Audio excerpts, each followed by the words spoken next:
जय हिंद साथियों, आपका फिर स्वागत है अपने YouTube चैनल अरावली क्लासेज में। साथियों, कल तक हमने 3.5 प्रश्नों वाला कंप्लीट कर ली। यदि उनमें कोई भी आपको सस्पेंस है, डाउट है, तो मेरे को कमेंट के माध्यम से जरूर बताएं, जिससे मैं अगले वीडियो में उसका सॉल्यूशन बता सकूं और आपका डाउट क्लियर कर सकूं। आज हम लेके चल रहे हैं 3.6 प्रश्न वाला, नई प्रश्न वाला है और नया टॉपिक है, वो है बीजीय व्यंजकों के लघुत्तम समापवर्ती व महत्तम समापवर्ती। इनके बीजीय व्यंजकों के क्या लघुत्तम समापवर्ती व महत्तम समापवर्ती। तो सबसे पहले हम इनकी परिभाषाएं देखेंगे। यह कहते किसे हैं, होता क्या है, निकालते कैसे हैं। तो हम पहले निकालेंगे साधारण संख्याओं के लघुत्तम समापवर्ती व महत्तम समापवर्ती। उसके बाद हम बीजीय व्यंजकों में चलेंगे। जब ये समझ में आ जाएगा तो बीजीय व्यंजकों के समझ में आ जाएंगे। तो लघुत्तम का मतलब क्या होता है, लघुत्तम की देखेंगे, फिर महत्तम समापवर्ती की परिभाषा। लघुत्तम का मतलब क्या होता है, लघु प्लस तम। लघु का मतलब क्या होता है, छोटा। लघु का मतलब क्या होता है, छोटा। और तम, ये क्या हो गया, सुपरलेटिव डिग्री। तो क्या हो जाएगा, वह छोटी, सबसे छोटी। तो हम परिभाषा लिखेंगे, वह छोटी से छोटी संख्या, वह छोटी से छोटी संख्या जिसमें दी गई सभी संख्याओं का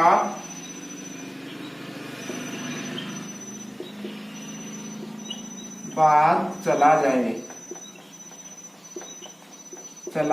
जाए। तो हमारी परिभाषा ये हुई, वह छोटी से छोटी संख्या जिसमें दी गई सभी संख्याओं का क्या चला जाए, भाग चला जाए। तो मैं एक एग्जांपल लेता हूं यहां, 5 और 10, ठीक है। इनका मैं एलसीएम निकालूं तो एलसीएम आएगा इनका 10। क्या आया, 10। तो वह छोटी से छोटी संख्या कितनी, 10, जिसमें किसमें, 10 में दी गई, कौन कौन सी दी गई, 5 व 10 का क्या चला जाए, पूरा भाग चला जाए।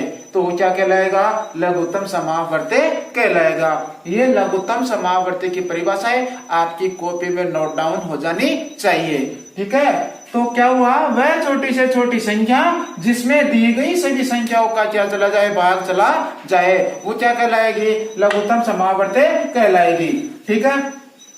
अब देखेंगे अपन महत्तम समापवर्ती की परिभाषा। तो ये होगी, वह बड़ी से बड़ी संख्या। अब यहाँ क्या हो जाएगी, महत्तम। तो महत्तम का मतलब महानतम, महान प्लस तम। और महान का मतलब जानते हैं क्या होता है, महान का मतलब होता है बड़ा, दीर्घ। तो क्या हुआ, तम, यानी कि वह बड़ी से बड़ी संख्या, वह बड़ी से बड़ी संख्या जिसका दी गई सभी संख्याओं में क्या चला जाए, भाग चला जाए। देखो इसमें लिखना है, वह बड़ी से बड़ी संख्या जिसका दी गई सभी संख्याओं में पूरा भाग चला जाए।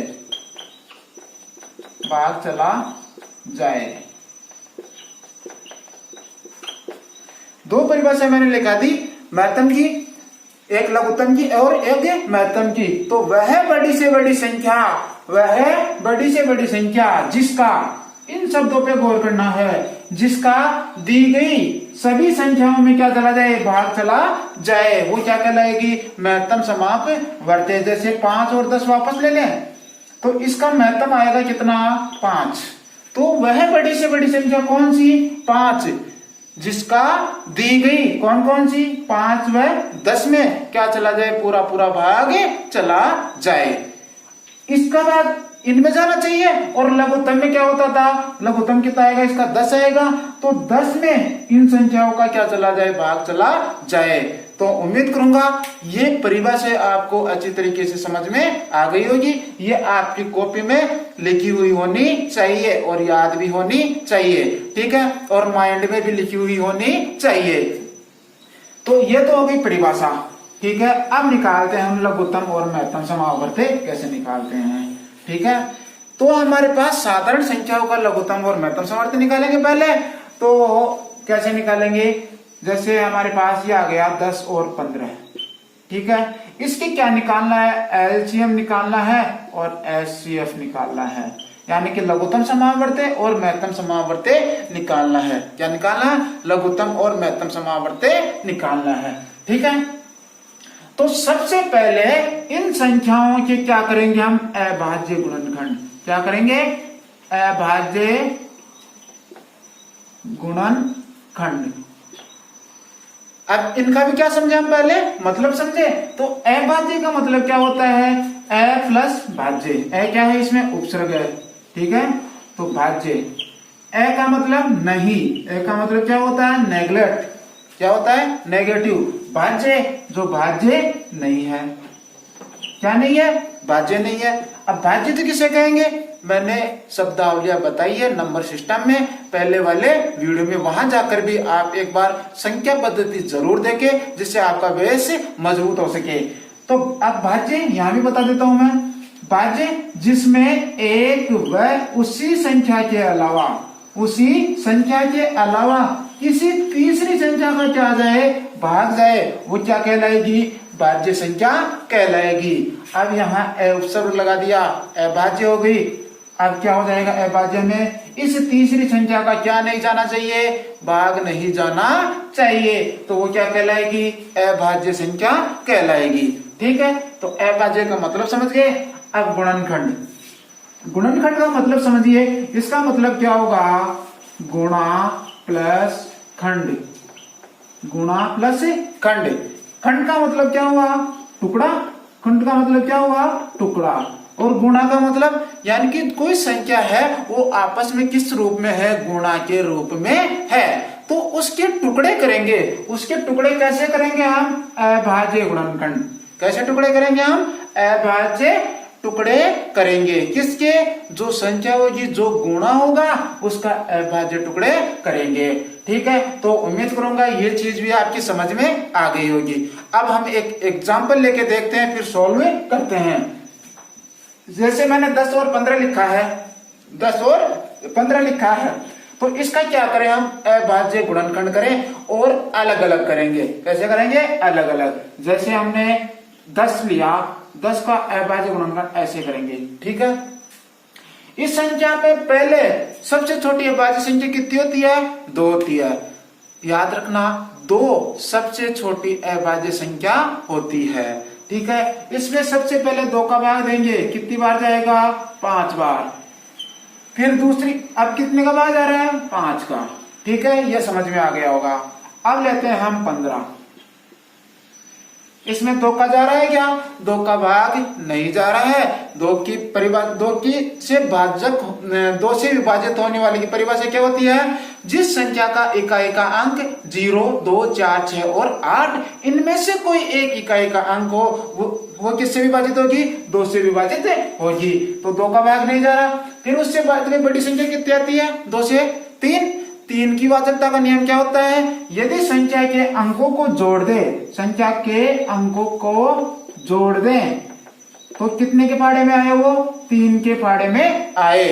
मैंने नंबर सिस्टम में बताया है, संख्या किसे कहते हैं, संख्या अंकों से मिलकर के क्या होती है, बनी हुई होती है। तो हमारे पास कितना है, 15 है। इसमें 3 का जा रहा है या नहीं जा रहा, वो देखेंगे।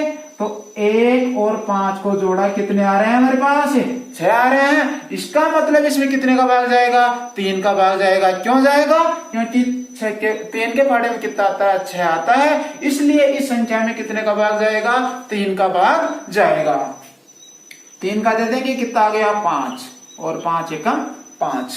उम्मीद करूंगा ये आपकी समझ में आ गया होगा। अब हम क्या निकालेंगे, इसका एचसीएफ और एलसीएम। इससे मैं 3 क्वेश्चन बना रहा हूं। ठीक है, पहला क्वेश्चन मैंने ये बनाया, इसके अभाज्य गुणनखंड करो, अभाज्य गुणनखंड करो। ठीक है, एक क्वेश्चन हो गया।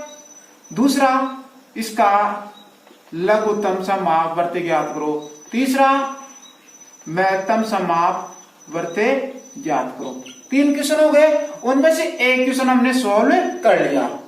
तो देखो इस 10 को क्या लिख सकते हैं हम, 2 इंटू 5, और 15 को क्या लिखोगे, 3 इंटू 5। ये एक क्वेश्चन सॉल्व, कौन सा, अभाज्य गुणनखंड का। दूसरा क्वेश्चन निकालेंगे हम लघुत्तम समापवर्ती। क्या निकालेंगे, लघुत्तम समापवर्ती। लघुत्तम समापवर्ती क्या करेंगे, यहां निकालेंगे तब जोड़े बनाएंगे। क्या बनाएंगे, जोड़े। जोड़े का मतलब ये हुआ कि जितनी संख्याएं हैं उतने क्या बनेंगे, हमारे जोड़े बनने चाहिए। ठीक है, यहाँ कितनी संख्याएं हैं, 2 संख्याएं हैं, इसका मतलब 2 संख्याओं के जोड़े बनेंगे। यदि 4 संख्याएं आ रही हैं तो 4, 1 ये आ गई, 1 वाई आ गई। ठीक है, 4 के जोड़े बना लेंगे। अब यहाँ कितनी है, 2 है, तो 2 के क्या बनाएंगे हम, जोड़े बनाएंगे। जोड़े का मतलब यह हो गया कि इन दोनों संख्याओं में गुणनखंड करने के बाद में क्या समान आ रहा है। ठीक है, क्या समान आ रहा है वो क्या होंगे, उसके जोड़े होंगे। जोड़े ऐसे नहीं बना देना कि ऊपर वाली संख्या में जोड़े बना दो, नीचे वाली संख्या में जोड़े बना दो। जैसे आगे और आ गया 2 इंटू 2 इंटू 2, इनके भी क्या करने लग जाओ, जोड़े बनाने लग जाओ, ये जोड़े नहीं होगा। ठीक है, अब देखो यहां जोड़े बना दिए। अब जोड़ों में से क्या निकालेंगे, एक संख्या बाहर निकालेंगे। पूरा जोड़ा ही नहीं उतार देना, इस जोड़े में से एक संख्या, यानी 2 आ रहे हैं ना इसमें, तो 2 में से कितनी निकालेंगे, 5। एक संख्या बाहर निकाल लिया। हम निकाल रहे हैं क्या, लघुत्तम समापवर्ती। क्या निकाल रहे हैं, लघुत्तम। अब क्या करेंगे, इसमें जो बाकी संख्याएं बच रही है उनका भी यहाँ क्या कर देंगे, गुणा कर देंगे। तो ऊपर 2 बच रहा है, नीचे 3 बच रहा है। ठीक है, क्या बच रहा है, 2 बच रहा है और 3 बच रहा है, इनका क्या कर दिया, गुणा कर दिया। तो गुणा करो, 3 दूनी 6, 6 पंजे 30, 6 पंजे 30। तो इसका एलसीएम कितना आ गया, हमारे पास 30 आ गया। कितना आया, 30 आ गया।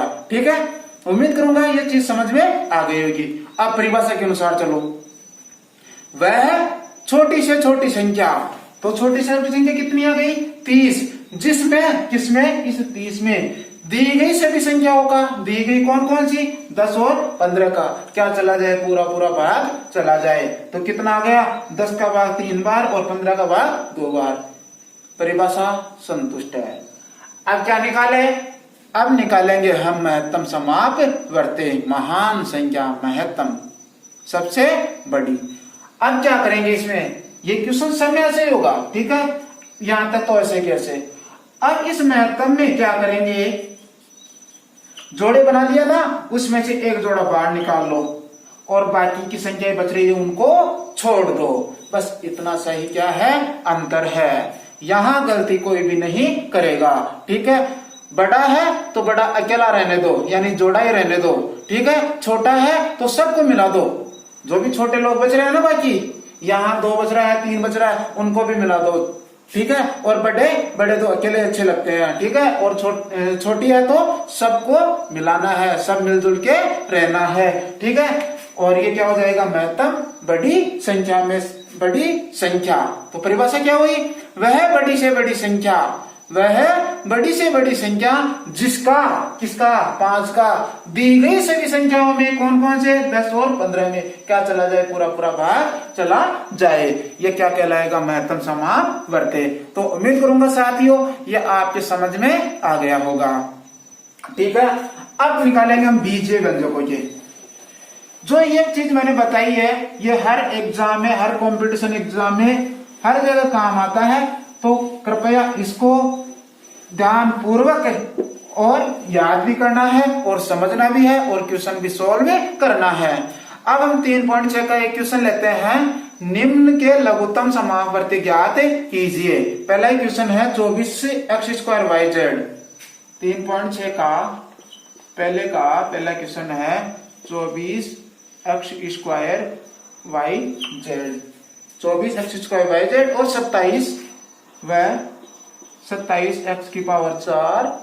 27x4 z²। इसका लघुत्तम समापवर्ती निकालना है। क्या निकालना है, लघुत्तम समापवर्ती। ठीक है, तो पहले क्या करें, हम लिखेंगे हल। उत्तर थोड़ी लिखोगे, अब हल लिखेंगे हम 24x² yz। ठीक है, इसके क्या कर ले, अभाज्य गुणनखंड टुकड़े कर ले। तो 24 का देखो इधर, 24 में कितने का जा रहा है, पहले 2 का, क्योंकि इकाई अंक कितना आ रहा है, 2 आ रहा है। 2 की वजह का नियम बताया था अभी, जिस संख्या का इकाई अंक क्या हो, 0, 2, 4, 6 और 8, इनमें से कोई एक अंक हो। 4 आ रहा है, तो यह कितना हो जाएगा, कितनी बार भाग गया, 12 बार। ठीक है, 2 का भाग देंगे कितनी बार जाएगा, 6 बार। 2 का भाग देंगे फिर कितनी बार गया, 3 बार, और 3 एकम 3। तो क्या आ गया, 2 into 2 into 2 into 3, 2 into 2 into 3। ठीक है, एक्स स्क्वायर है, इसके टुकड़े करेंगे। इस x के ऊपर चोटी कितनी लगी हुई है, 2, तो चोटियों को खोल दो इनको, तो कितनी चोटी लगा दे, 2, तो क्या जाएगा, x इंटू एक्स, 2 बार लिख दिया, प्रसारित रूप कर दिया। ठीक है, आगे क्या आ रहा है, गुणा में y है, y लिख दिया, और z है, तो क्या आ जाएगा, z आ गया। ठीक है, इसी प्रकार किसका निकालेंगे हम, 27 x की power 4 y square z square. ठीक है, इसके भी क्या कर ले, अभाज्य गुणनखंड, किसके, 27 के। 2 का जा रहा है क्या, नहीं जा रहा है। क्यों नहीं जा रहा है, क्योंकि इकाई का कितना आ रहा है, 7 आ रहा है। फिर कितने का देखेंगे, 3 का। 3 की भाजकता का नियम क्या होता है, संख्या के अंकों का योग 3 के पाड़े में आना चाहिए। 7 और 2 कितने होते हैं, 9 होते हैं। ठीक है, इसलिए 3 का भाग जाएगा। तो ये कितना आ गया हमारे पास, 9, 3 दिया 9, 3 एकम 3, तो क्या आ गया हमारे पास, 3 इंटू 3 इंटू 3। ठीक है, x के ऊपर कितनी घात है, 4 है, x के ऊपर पावर 4 है। इसको हम इसको प्रसार करेंगे तो क्या आएगा हमारे पास, x into x into x into x, 4 बार लिख दिया। फिर किसका चिन्ह है, इंटू का, तो y इंटू वाई, और z क्या आ जाएगा, z इंटू जेड। ठीक है, अब क्या निकाल रहे हैं, लघुत्तम। क्या निकाल रहे हैं, लघुत्तम। लघुत्तम निकाले तो क्या बनाएंगे, जोड़े। कितनी संख्याएं हैं, 2 है, तो 2 2 के जोड़े बना देंगे। ठीक है, तो जोड़े बनाइए। यहाँ 2 का कोई जोड़ा बन रहा है क्या, नहीं बन रहा, तो क्या लेंगे फिर, ये लो, 1 3 का बन गया। इस जोड़े से कितनी संख्या बाहर निकाल लेंगे हम, 3। फिर अब क्या करें, अब जो बाकी बच रही है संख्याएं हैं, उनका क्या कर देंगे हम, गुणा कर देंगे। क्या करेंगे, गुणा करेंगे। ठीक है, तो गुणा करो, क्या बच रहा है, इंटू 2 इंटू 2 इंटू 2। ठीक है, और क्या बच रहा है हमारे पास, 3 इंटू 3। ठीक है, अब देखो यहां भी जोड़ा बनाओ। यहाँ x का 1 बन गया, फिर 1 x का बन गया। ठीक है, यही बन रहा है। फिर इनको लिख दो, x इंटू एक्स। बाकी क्या x बच रहा है, 2x बच रहे, इनको भी यहां लिख दो। बाकी बच रहे उनको ऐसे कैसे उतार दो। ठीक है, फिर क्या लेंगे हम, y का जोड़ा बन रहा है, तो ये y ले लिया, 1 जोड़ा बन गया। अब क्या, कितना y बच रहा है हमारे पास, y बच रहा है। अब किसका बनाएंगे, z का, तो ये z का बन गया, और हमारे पास क्या आ गया, 1 z और बच रहा है। ठीक है, ये हमारे क्या हो गया, महत्तम समापवर्ती। अब इनका गुणा करके लिख दीजिए। तो 3 दूनी 6, 6 दूनी 12, 12 दूना 24, 24 72, और 72 का गुणा किससे करेंगे हम, 3 से। तो गुणा कर लीजिए, यहाँ 3 दूनी 6, 7 या 21, कितना आ रहा है, 216। कितना आ गया, 216। अब यहाँ x की पावर कितनी है, 1 2 3, x कितनी बार आ रहा है, 4 बार। अब इसको क्या कर दे, वापस संयुक्त रूप से लिख दे, तो क्या आ जाएगा, x की पावर 4। y कितने अपने पास, 2 है, तो यहाँ क्या आ जाएगा, y स्क्वायर, और z कितने हमारे पास, 2 है, तो z स्क्वायर। ये हमारे क्या हो गए, आंसर हो गए। ठीक है, क्या हो गए, आंसर हो गए।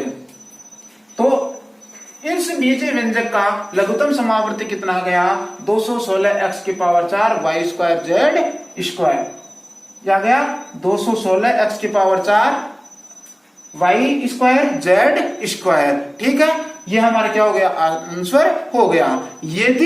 ये बड़ा क्वेश्चन आ रहा है, बड़े 5-6 नंबर का आ रहा है या 3-4 नंबर का आ रहा है, तब तो ऐसे करना है। ठीक है, अगर न्यू टाइम में क्वेश्चन आ रहा है तो आपको टाइम में बचाना है। वो टाइम कैसे बचाओगे? तो सबसे पहले ये देखना है कि इसमें पूछ क्या रहा है, लघुत्तम पूछ रहा है या महत्तम पूछ रहा है। तो इसमें लघुत्तम पूछ रहा है। ठीक है, तो इनका तो आप ऐसे निकाल ही लोगे, 216 गया। ठीक है, अब इन्हें बीजीय व्यंजकों के XYZ के कैसे निकालेंगे? तो साथियों आपको याद रखना है कि जिस बीजीय व्यंजक की घात अधिकतम है वही क्या आएगा, यहाँ लघुत्तम समावर्ते आएगा। तो इन दोनों में देखो x की पावर कितनी है, दोनों में 4 आ रही है, तो ये क्या हो जाएगा x की पावर 4। कितनी आ रही है? x की पावर 4। फिर y में देखो तो ये कितनी आ रही है, y²। फिर z में देखो, z में यहाँ 1 है, यहाँ 1 है, इधर क्या है 2 है, तो ये कितनी हो जाएगी, ये हमारा क्या हो गया, आंसर हो गया। अगर न्यू टाइप में आ रहा है तब तो सीधा ऐसे निकालना है, अगर बड़ा क्वेश्चन आ रहा है तब ऐसे निकालना है। ठीक है, नंबर देखते हुए। तो उम्मीद करूंगा ये क्वेश्चन भी आपके समझ में आ गया होगा। ठीक है, अब इसी क्वेश्चन में मैं निकालूंगा महत्तम समापवर्ती। क्या निकालूंगा? महत्तम समापवर्ती। आपके पास कोई भी क्वेश्चन आए उसके उल्टा सुल्टा निकालिए आप। महत्तम पूछ रहा है तो उसका लघुत्तम निकालो, क्योंकि एग्जामिनर कई बार घुमा देता है। वो क्या हो जाएगा, आपके पास एग्जाम्पल भी हो जाएगा और आपको समझ में भी अच्छी तरीके से आ जाएगा। ठीक है, इसका हम महत्तम निकालते हैं। ठीक है, महत्तम में क्या करेंगे, बताया था अभी कि जितने जोड़े बने हैं उन जोड़ों में से एक एक संख्या बाहर निकाल लो। तो बीजीय व्यंजकों में क्या जोड़ा बन रहा है, एक ही बन रहा है 3 का। ठीक है, x का देखो कितने जोड़े बन रहे हैं, 1 और 2, x², x into x। y का देखो कितने बन रहे हैं, y का जोड़ा कितना बन रहा है, 1 जोड़ा बन रहा है, तो ये क्या हो जाएगा y। और z का क्या बन रहा है, 1 जोड़ा बन रहा है। तो हमारे पास क्या आ गया, 3x²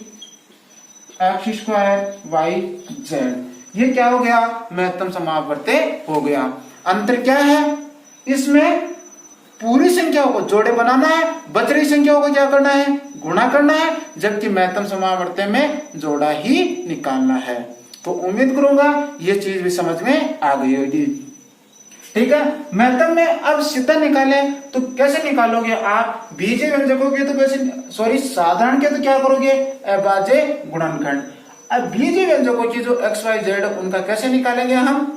यहाँ बीजीय व्यंजक में सबसे न्यून घात कितनी है, सबसे कम घात कितनी है, वही क्या होगा, उसका महत्तम समावर्ती होगा।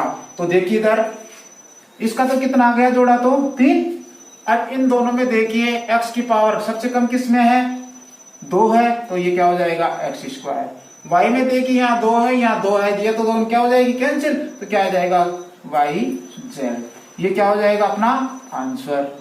तो उम्मीद करूंगा साथियों कि जो मेरे द्वारा दी गई जानकारी से आप अच्छी तरीके से संतुष्ट हो गए। यदि संतुष्ट है तो इस वीडियो को आप अपने फ्रेंडों तक जरूर।